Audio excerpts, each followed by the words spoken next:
The Psyche of Success, the video blog that helps you reach the next level. Education, entertainment, and motivation to help you and your team succeed in business and in life. Subscribe, share, and learn. Welcome to the Psyche of Success with your host, Jody Holland. So, hey, Jody Holland here with the Psyche of Success video blog. I am with Jacob Breeden, Process Art House, one of the greatest artists and most innovative and creative guys I've ever met in my entire life. So, we're going to jump straight in. I know you and I are both on a tight schedule today, so you and I have had the conversation about what success means and the fact that so many people obsess about just the money side of it. So I wanted to get your definition of success. Right, and that, the place that I usually fall is one that we've had conversations about. The definition of success in our current culture has always been affluence. He with the most toys wins, things like that. Now, you can't not think about the money. Obviously, It takes money to run a business. It takes money to maintain a lifestyle. And especially if you have, like me, 3 daughters and a wife who expects me to actually pull my own weight. And so the way I've always tried to define my success has been more as a personal challenge as opposed to a financial gain. Right. Because when I do that right, then the money will actually tend to follow. And it doesn't always happen. Some projects are very much just based on the fact that I wanted to see if I could do it. Yeah. So my success pattern usually follows around, I have something I want to present. I have to find a route to present it. And then I have to get people to understand it. So at each phase of that project, I have an opportunity to succeed or fail. And if I say fail quickly and I move on, I also consider that success because I realize the idea was poor. Ideally, I get everything completely right. The project does what I want it to do, and people feel what I want them to feel. And that, to me, is a firm definition of success. So you've really got 3 components there then. One is you get to do the thing that you're passionate about, what you love. 2 is you're always learning and growing. Really, you have 4 components, I guess, not 3. The third is you evoke an emotional response from people through the art that you put out there. Yeah, art or design, the point of art and design is to evoke emotion. A chair is just a chair, and you can leave it at that. As long as it's got a couple of legs and you don't fall down, that chair is quote-unquote successful. But to create a chair that evokes an emotional response, or a piece of art, a painting, a sign, lighting systems, anything like that, if you're not considering that evoked response at the end as your primary target for success, then you're going to fall short when it comes to creating something new in particular. And then that 4th piece would be you make enough money, you get to keep doing what you love to do. Yeah, and support your family. In-house mantra is as long as this job funds the next job, we consider ourselves successful. I totally agree with that. Hard to think that much further ahead. And we're not trying to build an empire. No. The idea is to continue to have the freedom to create and to design this life as we see fit. So you have that lifestyle business that is self-perpetuating. Ideally. That is also the difficulty. It doesn't fit most modern business models. It doesn't really fit into what is considered the modern mantras of entrepreneurship, that the idea is to build a business that runs itself so that you can move on and do something else. And but you and I have had that conversation that I think that's the mistake so many entrepreneurs make is they find something that they love and then they work to not work in it. Right. I'm like, I want to be a practitioner. I love what I do. For all intents and purposes, I'm retired at this point because I'd be in my studio working on design, working on projects. If I had all the time in the world, I would still spend some time on the beach with a nice cocktail in my hand. But I would, for the most part, be in my studio designing, building. It's what I do. It's doing what you do. So why would I want to leave this particular space? I'd go insane if I didn't have the opportunity to create something every single day. Yeah, and I don't know if you guys can see in the background, but the word divide is crossed out and it's unite and conquer. Yeah, that's a left behind piece from an artist that I did a collaboration with. Her name's Angelina Medina. She's a brilliant photographer, and when I let artists use my studio, I always ask for a little something to be left behind. Cool. A little signature. That was her leaving behind, to show that she was here. That's cool. So you know what you love to do, and for all of us, there's those times where we feel like we get kicked in the gut repeatedly. Right. So what do you do to make it through those tough times, so the worst times that you deal with? One of the best things a person can do to thicken up their skin, and I know this isn't viable for everyone, but it's just to go to art school. You go to a real difficult art school, one that challenges and that pushes people to the brink, you learn fairly quickly how to absorb those blows and understand that they're not personal. They have to do with the nature of your work. So most of the time when you get smacked around as a creative, and it's probably true in a lot of other industries, it has to do with the fact that what you did missed the mark. Yeah. Now, that can be really easily taken as a personal criticism, but when you're working to try to innovate and create something new, you have to understand that it's not always going to be accepted. And that doesn't have anything to do with you personally. Yeah. And when you can learn to distance yourself from that, then those blows are a little bit easier to take. It doesn't, not that your ego doesn't still take a bruise. Right. It's just not as deep-seated of a bruise, and it's more about that bruise is applied to the work. And you then examine the work and say, what did I miss? How did I make this not do what it was supposed to do, so that I can fix it when I go about it again? So for you, it's framing or perspective on what that criticism is or what that setback is. And as long as you frame it that, hey, this is how I get better. Right. This is how I go to the next level. You've heard me talk many times about the importance of failure. And if there's no failure, there's no innovation.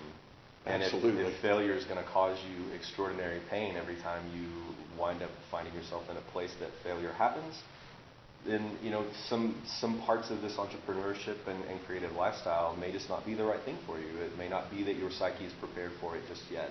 Yeah. And so learning how to take those failures in stride and say, you know what, I'm probably going to fail today. Yeah. So I should be okay with that. Yeah. Yeah. And I can learn and move on and just try totally to achieve. I think we learn more from those failures than we do from the victories. Yeah. I mean, not that I want to fail. I kind of hate it, but success only teaches repetition. You get to the point where A plus B equals C. You know it's going to succeed every time, and you stick with that formula. All you ever wind up with is C. And you may need something completely different, and that involves risk, and that always involves failure. That's awesome. But it's also, for me, failure's part of the fun in a weird sort of way. I don't like the feeling, but it does tell me that I'm pushing myself harder than I normally would when I fall short. Yeah. And then I can realize what I did and why I fell short, and I can pick up that part, and I won't make that same mistake the second time around. So it's testing your limits. It's figuring out, okay, I wasn't quite ready for that. Let me step back and figure out what else do I need to go there. Yeah, and sometimes the grandiosity of your ideas just take over, and it's hard to see from the outside what that actually looks like. Yeah. And if you surround yourself with the right people who come along sometimes and say, yeah, that's just ridiculous. Yeah, I have a few of those people in my life. Yeah, and they're good. They're great to have, because especially if you can trust them. You may still tell them, I don't care what you think, I'm giving this a go. Yeah. But if you start to build that trust factor with those people, when they tell you that you're doing something that seems off, you tend to listen. You listen, and it does give you pause. And it takes you out of that mental space that's so preoccupied with making this thing work. Yeah. So what is it that keeps you awake at night? There's a lot of things that will keep my head spinning. There's obviously the financial issues that come along with doing something new. I said money's never the thing that has to be thought of first, but it's always the thing that has to be thought about.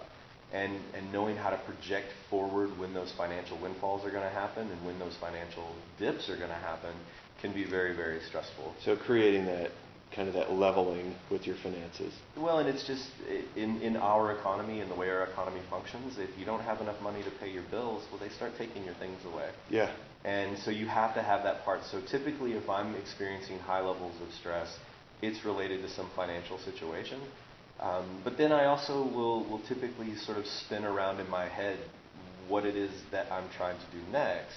Yeah. Because, a big part of our business model in particular is not about product, it's about culture. Yeah. And for it to be about culture means I need to think about culture. And so those things will, especially leading up to a large exhibition or a large show or performance, and immediately following that process of digesting what actually happened and how people responded, will certainly keep me from sleeping as soundly as I might normally. Yeah, very good. So when you think about how you have done what you've done, what are some of the habits of success that you have? I think the differentiation that I've noticed between myself and particularly people in my field, in the creative arts field, is that I have had no boss for the last 6 years other than myself. And I still show up at the same time every day. I go through the normal processes that everyone does in a work day. I check my email, I have a cup of coffee, and then I just go to work. And I don't stop Whether I feel inspired, whether I feel compelled is not really important as much as that I actually start doing the work that's required. So yeah, it makes me. That the work habit is the biggest thing that I think I have that's allowed me to do this for the last 6 years. Yeah, because you've always been very systematic, very process oriented. Hence the name Process Art House, about how you do that. Makes me think about Stephen Pressfield in that book, Do the Work and The War of Art. Those two books, where he said inspiration shows up right after discipline. Right. So, there's another really great quote from Chuck Close, who was a very famous painter, and I use it all the time, and it's the inspiration is for amateurs, and the rest of us just show up and do the work. And there's something about that, and as a writer, that there really is no such thing as creative block or writer's block. It will come up and you'll have that feeling, that sensation that I don't know what to do, but the remediation is immediate if you just start writing, if you just start drawing. Long as you start making some sort of a forward motion, you'll respond to that, and eventually your right brain will kick in as it needs to, and those ideas will flow. Yeah, and I do a kickstart writing. So if I'm sitting down, I'm working on a chapter of a book, I'll typically write a blog first, because I can just grab a quote, write about the quote, whatever's in my head, and I have to not think. Right. Which sounds kind of weird as a writer to not think, but as soon as I can get out of my head, like you say, get into the creative side of the brain, that's when it's like, okay, now I got this. It's actually working the way that it's supposed to. Right. And then I can go to the book. That left brain, right brain conflict is what is typically the thing people call writer's block. Yeah. Is your left brain is trying to forward think the end result of what you're working on, because it wants to analyze it and make sure you're not wasting your time. Right. Where your right brain really just wants to party. It just wants to dig in and get its hands dirty and start making a mess of things. And if you deny it that right, it will fight back and you will stall. Yeah. And so I probably have a somewhat similar process. I carry 3 sketchbooks with me at any given time. One is labeled play, one is labeled work, and one is filled with grid paper. So that's my intermediary. So play is where I start. Yeah. Nobody gets to see that sketchbook. I doodle, I scribble, I make terrible drawings in that sketchbook. Yeah. Those drawings that rise through that terrible stack are the ones that then go over to graph paper, get a little bit more design, a little bit more function put into them. Then they go to the work sketchbook, which is the one I can present to a client and say, here are the drawings that I've done for you. Yeah. And that's before anything else that happens in the digital realm. Yeah. I believe in working on paper because it's efficient, it's fast, it's cheap, and I can have it with me anywhere that I am. Right. And if you drop it, you're never going to break your drawing. Right. And then I can bring those drawings back, I can scan them in, I can convert them to 3D models, print them on a 3D printer. All of that can happen after I've solved my problems in that efficient space that is a sketchbook. Fantastic. That's awesome. I know for you guys watching, Jacob has helped me multiple times when you take something, you go, I need it to make people feel this. And it's so cool for an artist to be able to do that, because it's not something, like I can make them feel something in writing, but then when it comes to the book cover, we still judge a book by its cover. Sure. And I'm looking at it going, yeah, I got nothing. So it's really cool to have that true artist who can take a look at it and just kind of go, wow, it's amazing. My 2 favorite book covers are still really the 2 that you designed. The 6 Demons of Fear and Breakthrough Leadership. Right. Because you can feel the book on the outside of the book, whereas most of them are like, here's the title, good luck. Yeah, I hope you feel something by the end. But well, it's like we talked about earlier.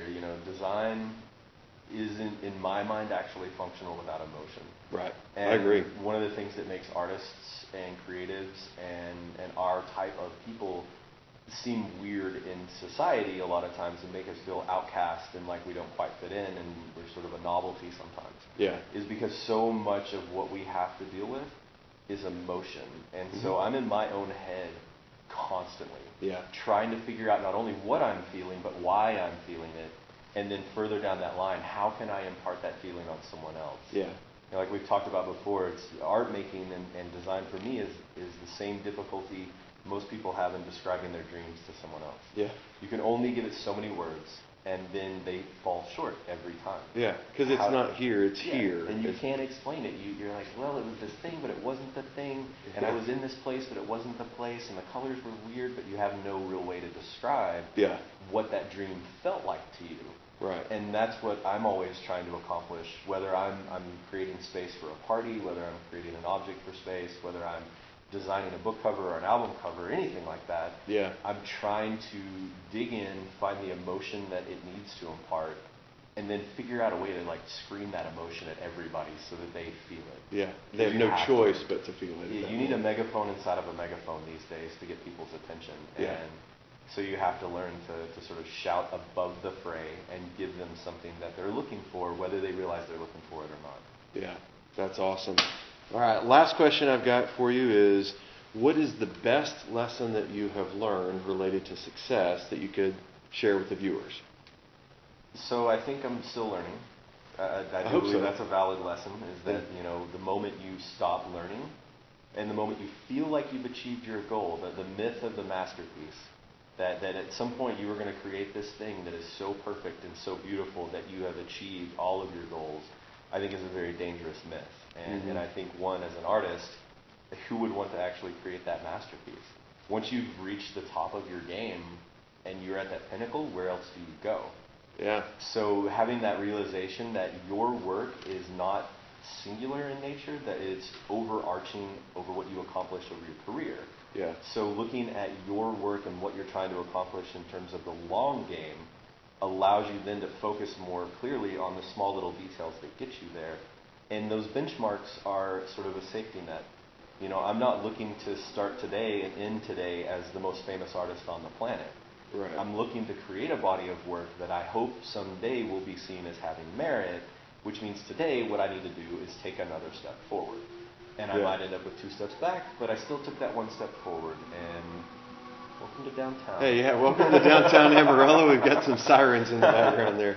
But no, I think you're right. That to me, that slow, steady progression and the realization that this is a marathon and not a sprint. It's also what you're describing, I think, is the authentic you. So when you live into the best version of you that day, and then the next day the next best version of you, and the next day the next best, it's a step forward every day. And that's being true to who you are. I have found that if my whole focus is on writing a best-selling book, I never get out of my left brain. Right. You know, but if my whole focus is on expressing my creativity to the best of my ability, I don't worry about who's going to buy it. Right. And I know I write because I'm a writer, and that's what writers do, is write. So as an artist, you create because you're more than an artist, you're a true creative, because you go in so many different realms with what you do. Yeah, there's these old boundaries that used to be created, and anybody considering like a pursuit in the creative side of artistry, you know, we look at it now from more of a broader term of creation, creativity, creator. You know, our new business model is called Modern Creator. Yeah. Because we want to take away that art component because it's so limiting. Yeah. And looking at creativity rather than I am a painter, a sculptor, or a builder, or designer, looking at it as I am trying to make something for a purpose, then I can determine what routes I need to take to get to that purpose. So forcefully limiting myself to one route of creativity takes away all of these opportunities to actually express myself. And it's the same way I've approached entrepreneurship. I mean, you've watched me for the last 6 years, and my business model changes on average about every 9 months. Because it works. At that point, people have changed what they want. They've changed what I can offer them. So if I'm so firm in this one thing that I'm willing to do, I'll miss that opportunity. And that to me is where failure becomes really impactful and becomes a negative thing, is when I'm not willing to say that here's where my skills are useful. Here's where I can offer them to someone to give them something they wouldn't normally be able to have. And it's also then going to grant me access to the capital I need to continue running my business. So to stick with that one mantra that says I only sell art would be a box. This business, 10 or 12 months ago, or 10 or 12 months in all likelihood, this business would have been dead. If I would not have had a willingness to say, success is not defined by this one thing I set out to do. It's defined by continuing this path, and I have to have a willingness to follow that path. Oh, that's perfect. A keynote speech that he did not too long ago was titled "There Is No Box," and Yeah. that's exactly what you're describing. You have no box or limitation for who you are. You create, because that's what creators do. Right. And the limitations that you put on yourself are generally the only limitations you're going to face. Mm-hmm. I can't go out and build something that's $1 million because I don't have $1 million to sink into it. That doesn't mean I can't actively pursue projects to the point in which someone who does have that $1 million won't be willing to impart that upon me to do this on their behalf. Yeah. So, And by the way, if you're watching, that would be the best decision you ever made, is to use him for spatial design. For it's way less than $1 million. or it could be more. I mean, if you've got more, we're good with that as well. Absolutely. But, yeah. Well, Jacob, I appreciate you being with us on the show. Make sure you guys check out the notes in the description. We'll have some links to Jacob's websites, a couple of them. If you want to get a hold of him, if you need his help with spatial design, with art, with creation, that kind of stuff, he is always there to help. Just like me, he does do this for a living, so expect to pay for it. And expect a fair and transparent price. It's a very fair price. I've never felt like you were overcharging on anything I've had you do. So no, I think like a contractor more than I think like an artist. Yeah. I bill for my time as I feel like is a you fair create number the for value. my time. Yeah. And I can teach this stuff to people. I can teach basic drawing skills. I can teach painting, things like that. But I can also help people break through these self-imposed barriers of creativity. Yeah. And none of that is something that I think is fair to charge a whole ton of money for. Just a fair exchange of money and time is how our economy functions. That's right. You create value in exchange for money. Right. And the myth of exposure is the most dangerous myth any artist will ever run into. So, well, you guys check him out. I look forward to seeing you guys on the next show. If you have not subscribed yet, make sure that you click the subscribe button. Share this with your friends, with your family, with the people you don't like, so that they get better as well. And I look forward to seeing you guys on the next show. I'm Jody Holland with the Psyche of Success.